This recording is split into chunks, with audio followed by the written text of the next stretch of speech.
Hello there. What is going on, everyone? Today we are talking about all of the X-Wing news that came out of Adepticon, in addition to having Worlds and also having some new starters announced right before Adepticon came out.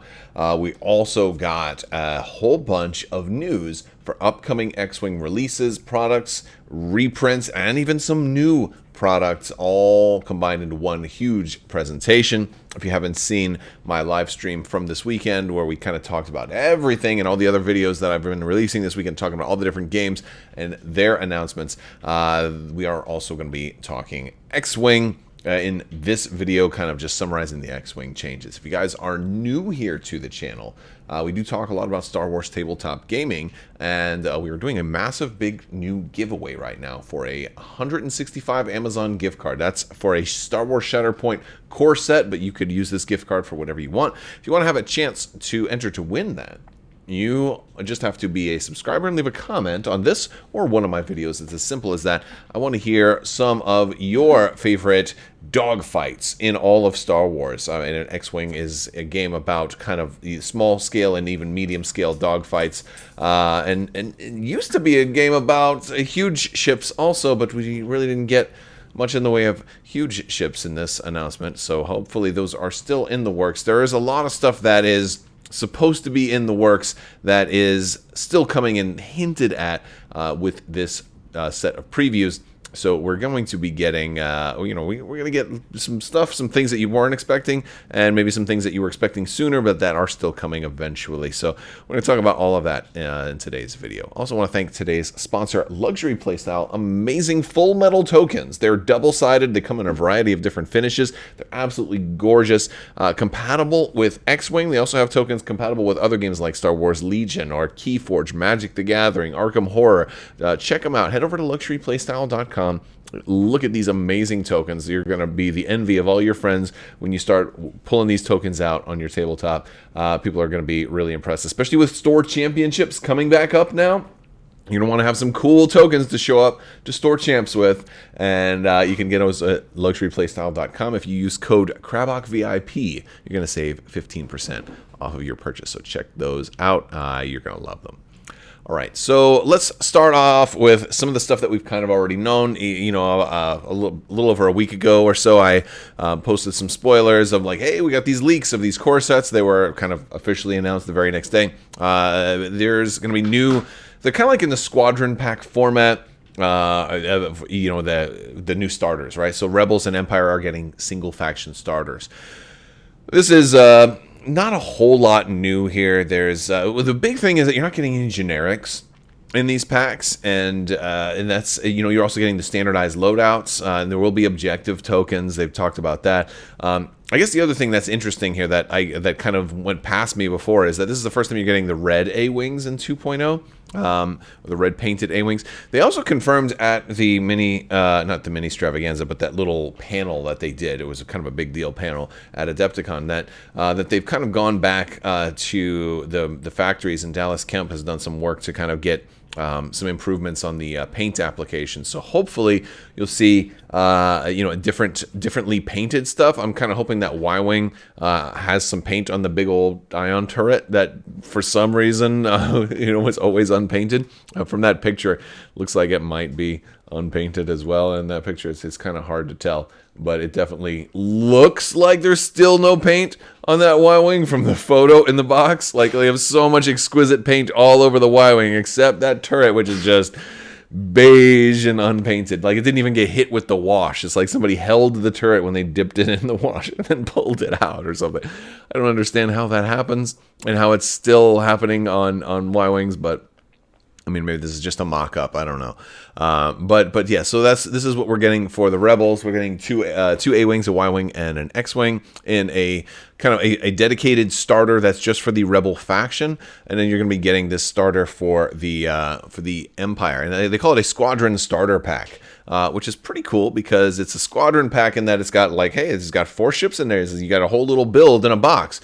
You're gonna be getting, you know, you're gonna be getting your standardized loadouts, which are those quick build cards with all the instructions on them, and then you're also gonna be getting the regular cards and a few upgrades, but you're not getting a whole lot. You're getting like 5 like pilot cards or something like that. Very, very few. Just enough to just run everything. I think like one extra version of like the TIE fighters and stuff like that. There's very few, and there's only a handful of standardized loadouts and a handful of actual regular cards. No generics, which is just very, very interesting to me.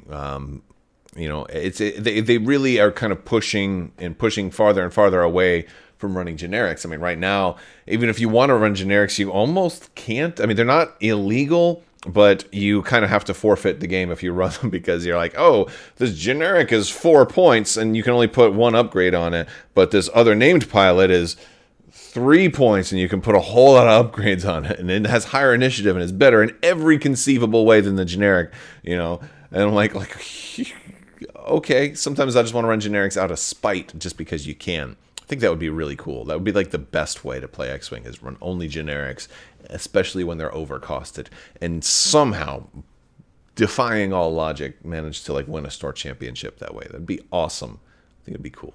But then you might get generics nerfed even harder. Now all generics are 10 points. You know, you want to run generics, you can run 2 Academy pilots, and that's your whole list. We'll see. I don't know. Maybe that'll be next.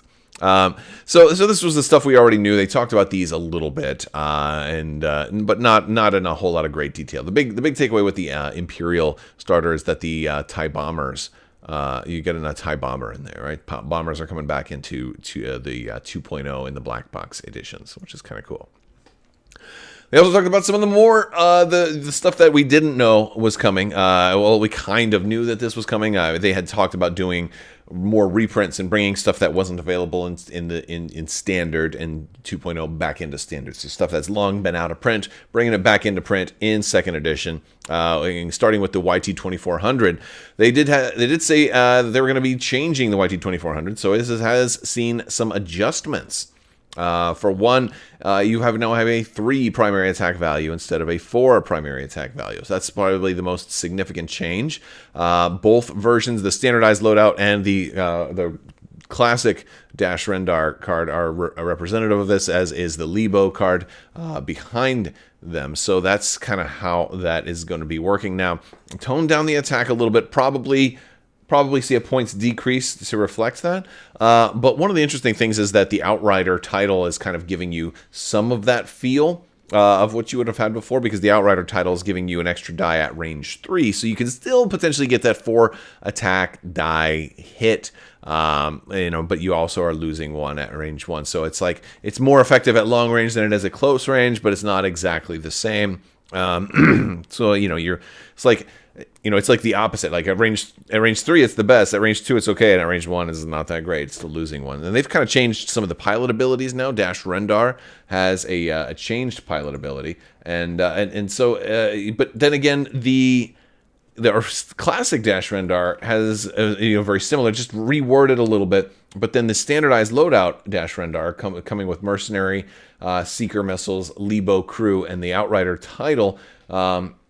Is also, got a brand new pilot ability. It's like after you gain a red token as a result of moving through or overlapping an obstacle, you may transfer that red token to a friendly ship at range 0 to 1, which is very interesting if you are able to combo that with certain people that might want those.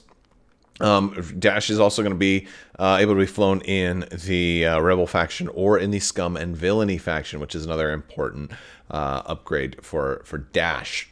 There, they are showing you one of the Lebo Rebel cards, but there's also a Lebo Scum and Villainy card as well that they promise is there. It's just they only showed you one example of each in this particular case. But Dash is, you can see he's got his Rebel card there, and he's got a Scum card for a standardized loadout over there as well. So that's a pretty cool way to run things. I'm really curious what the point cost is going to be here, so we'll have to see. We're also getting a TIE Bomber expansion. This will be a 2-ship pack. Every small ship from this point forward will probably be at least 2 ships in a pack. You don't think you'll ever see a single ship blister again. Those just were kind of problematic as far as shelf space and shipping, and it's a cost-saving measure for them to put more than one in a pack. And a lot of times people would buy 2 anyway, but maybe you can split one with a friend if you really wanted 1 or something like that. I don't know. But they're all coming with standard loadouts now. So I think everything that AMG reprints or creates from now for X-Wing until their end of time will always have the standard loadouts. And that's just the way that they're doing things now. You're getting Tomax Bren, and so Tomax Bren is coming with what? True Grit, plasma torpedoes, and ion bombs. You still have the Nimble Bomber keyword. And Tomax has, after you perform a barrel roll action, you can spend 2 charge if you do gain a focus token. You're also getting Captain Jonas in there with, and Major Rhymer is going to be in there. And I mean, you would expect a lot of the similar things that you would expect to see on TIE bombers. But yes, so that's coming. Again, you're also still going to have a TIE bomber in that galactic starter. So and so I'll probably pick these up and I'll do a kind of a comparison to like the old versions. I've been doing that with all of the 2.0 reprints, but since we haven't had any in years, I haven't been doing them as much lately. So I'll be able to do that again when these eventually come out, which will be kind of cool. And especially if they are doing changes to the paint job, it'd be kind of cool to examine that, especially to see if there's a difference between these and the bomber that's in the starter, which I thought would be kind of interesting. We are getting store championship kits as well. 2023 is kind of returning to some of the classic FFG era mentalities. Well, I should say I don't know, maybe like 2018 was probably one of the last years we started having store, or was it 2017 or 2018? Well, it was one of the last years we had like that old school format where you had store championships, then you had regionals, then you had nationals, then you had then you have basically worlds.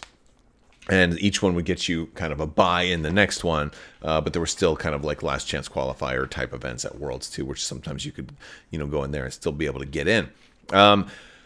Changes are that basically your store championships and every level on up is going to get you a Worlds invite, but higher levels like regionals will be a Worlds invite with a better Worlds invite. Like for example, they say you might get a number of buys with a regional championship. And then potentially if they do higher level ones than that, they might add additional perks to that World's invite. So there's going to be a store championship kit. And I love these because this is a way for you to get that tournament action in in a local store. So maybe you don't have to drive to a different state that happens to be having that big, that tournament, or hopefully if you have a local store near you, they can apply for these and you can have these all over. And there's a lot of different promos that we're getting in here too. Lots of different ones I see. Inquisitors in there. I see TIE fighters, X-wings. All the different factions are going to be getting upgrades and new pilots. Very cool stuff.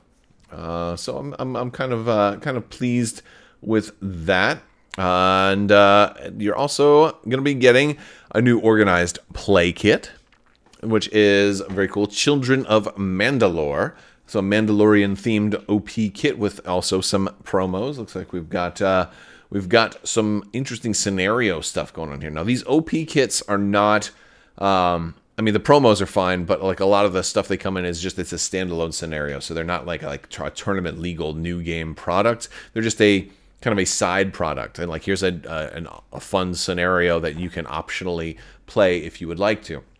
They've described this scenario as kind of being Mandalorian in nature. You have different shuttles that you're trying to intercept, either protect or attack. But also there are Beskar resources around the map that you're going to want to fly around and collect. And so, I guess we'll get more details as this comes closer to be announced.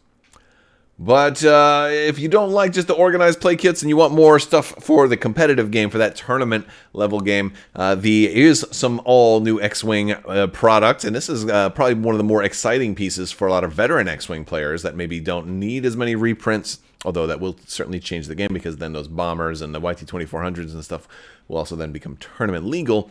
But you are going to be getting the Battle of Endor scenario pack. The cool thing about the scenario packs are, while they are kind of similar, right? Like they're kind of similar to an OP kit because they're going to give you a scenario that's not going to be like a tournament scenario. It's an optional scenario. But they're also coming with some new stuff. They're going to come with new standard loadouts And those standard loadouts will be tournament legal. And now they typically give you enough stuff to that like is designed to be flexible and run together, but you'll probably also be looking at ways to incorporate these into existing builds. A lot of times you're getting like a new version of something or a differently built version of something or something that has upgrades that it couldn't normally take if you built it yourself, or there's some kind of point cost benefit or something, some extra perks to taking ships that are pre-built for you. And this is and this is going to be fun. This is you're going to have X-wings. I think they talked about the Super Star Destroyer Executor is going to be part of this, and you can totally do the Arvil Kryn thing where you take that A-wing and you crash it into the bridge. You can sacrifice yourself and blow yourself up and take the SSD down with you. That's kind of it sounds like that's the scenario idea. You are going to have a lot of TIE fighters, TIE interceptors. And TIE Defenders are actually here too. It's one of the, I guess they were actually present at the Battle of Endor. I'm not sure where that was in canon, but I mean, I'm sure it was there. Just, you know, I'm a little rusty on that part. But definitely a lot of Rebel stuff. And of course, this 2023 is a Return of the Jedi anniversary too. So a lot of Return of the Jedi themed stuff is all coming out. All the games are getting some kind of Return of the Jedi themed stuff. So that is also pretty cool. We do get a little look at some of the things that we're going to see in the Battle of Endor pack. Not many, but we got a preview for the Rebels and for the Empire. We're getting Wedge Antilles here from the Battle of over Endor. And he's getting, it's a trap while defending. If there are more friendly ships than enemy ships at range 0 to 1, you may re-roll one of your blank results. He's also coming with Predator, Advanced Proton Torpedoes, and R2A3. So I like the double talent there. It's he's still going to be 3 attacks, still 6 for initiative, 4 hull, 3 shields, and he is going to have, after you perform an attack that hits, gain a focus token. So just slightly different pilot ability, but he's going to be a little tanky wedge there, hopefully. You know, being able to like re-roll blank results too is gonna be a nice thing. He also has locked S-foils as a ship ability, and I'm guessing based on some previous kits that maybe all the X-wings will have this. If there's other X-wings, I'm sure there will be other X-wings involved, but maybe he's the only X-wing. Who knows? But yeah, he is going to have, after you perform a boost action, gain a deplete token. So this is interesting because if you notice, he has boost on his bar, and his S-foils are in open position, right? So they're locked, but he still can boost even without closing them. So that's kind of cool. For the Empire, you're getting TIE Defender. You're getting Captain Yor. If you remember, Captain Yor used to be a pilot for the Lambda class shuttle in X-Wing 1.0. So you know, as certainly being Lambdas being present, I hope we get Lambdas in this pack. I don't remember if they said we were getting Lambdas or not. Getting an extra shield on this guy, little upgrades. You know, they're making these guys a little tankier. You got no escape, where you perform a primary attack if you are moving to, or if there are more friendly ships than other enemy ships at range 0 to 1 of the defender, you may re-roll one of your blank results. All right.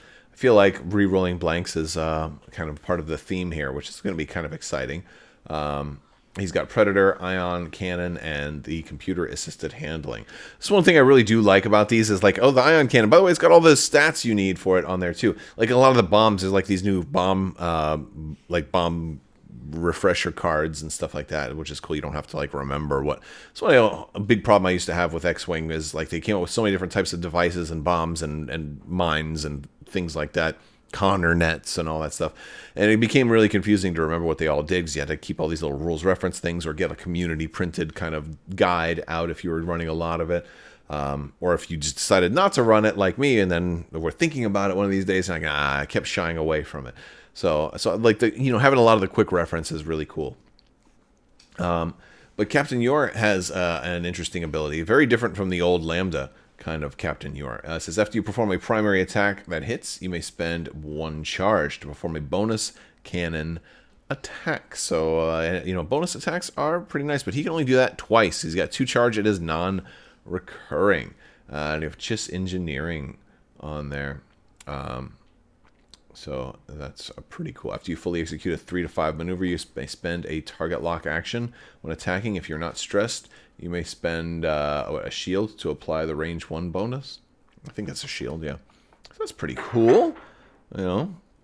But yeah, I think they're going to be. I think the new TIE Defenders are going to be pretty cool. Pretty cool. And then they kind of led the end of the X-Wing presentation with this slide. It's just kind of a nod to the future. The gunboats, they did say this, though, back at their last mini-stravaganza, that gunboats would also be coming into reprint. And I think this is one of the ones that are probably most in demand. For whatever reason, they were sort of like underprinted when they came out initially, so they've always been like crazy expensive on the aftermarket, and so like, you know, I should probably have sold my gunboats because I don't really run Empire anyway, but I'm holding on to them anyway. I need them for that historical prestige of being able to unbox the new gunboat and compare it to the original gunboat. You know, gotta do it, gotta keep it for that. But yeah, so that's that was everything that they kind of announced, revealed, previewed for X-Wing. So I think it's a pretty good blend of, you know, maintaining the game. You got new core set starters, a lot of promises kept, things they have talked about. The big thing that was missing, in my opinion, well, there's maybe two things, because I know a lot of people want all new ships. And they kind of were talking about that in my interview with Will Schick from about a week or two ago, where they're really not in a position to like create all new stuff like that right now. Doesn't mean never, but it's certainly like not their focus right now. They're focused on you know, getting their, you know, supporting the game and getting those reprints in, and then the new cardboard stuff, like the new card packs, scenario packs, standard loadouts is a big priority of theirs. And so I don't think we're going to see any all new plastic ships for a while. We'll just keep seeing reprints for a bit. But you've got standards, so there's a lot of room for them to kind of get everything caught up into 2.0 before they think about maybe adding brand new stuff. Although there's definitely a lot of new ships showing up in canon all the time, so the demand is certainly growing. But also the other thing, I think the big thing that was missed or missing, in my opinion, was a huge ship rules update. You know, like we kind of need another huge ship. I think if we're, and I don't know how much the demand. I don't know how many people are actually out there playing huge and epic. I mean, right now it's probably next to zero, since there is no rules for huge ships. Like, they have no rules supplement. Like, AMG released the Trident, and then not long after changed the rules and said, oh, by the way, all that stuff's totally illegal now. You can't ever run it, you know, unless you homebrew it, which is, you know, what a lot of people are doing. There's like, it's kind of easy enough to kind of convert the homebrew stuff, you know, like their rule system and their way that they do scoring and building and stuff like that. It's harder to know what all would be on there. And I think what they're going to do is, when they do huge ships, I think we'll get like a big pack with standard loadouts for huge ships as well. And I think there'll be bigger cards. I'd like to see like larger plus size cards, kind of like, you know, how MCP has the larger cards and stuff like that. Like, I'd like to see postcard size cards for the huge ships, standard loadouts for the huge ships. And I'd like to see new huge ships too. You know, CIS got the Trident. We need another Republic huge ship, you know, and to kind of balance things out a little bit more. And huge ships are fun too. So maybe that will happen someday. But that would be pretty cool. That'd be pretty cool. That's some of my thoughts. So we'll keep that in mind. There are going to be more announcements. May the 4th, 5th, and 6th. They're doing some kind of big reveal event announcement plan schedule, something like that. I'm sure more details will follow as our Star Wars Day holiday of May the 4th kind of gets closer. So stay tuned for that. I'll certainly be covering it and bringing you guys all the latest news as it becomes available. And that's going to do it for today's video. If you guys enjoyed what you're watching, make sure you stick around, click that bell for the alerts, subscribe, like the video, share the video with your friends and family. Join the links in the description below. We got a great Discord that's family friendly. You can join our Patreon if you want to do that and come hang out and say hi. Plus, I've got Crabbok.com you can check out, as well as social media links and all that other great stuff. I want to thank you all so much. Big thanks to my patrons as well. You guys are amazing and are the best in the world. And I'm singing for my patrons and for you. Have a nice day.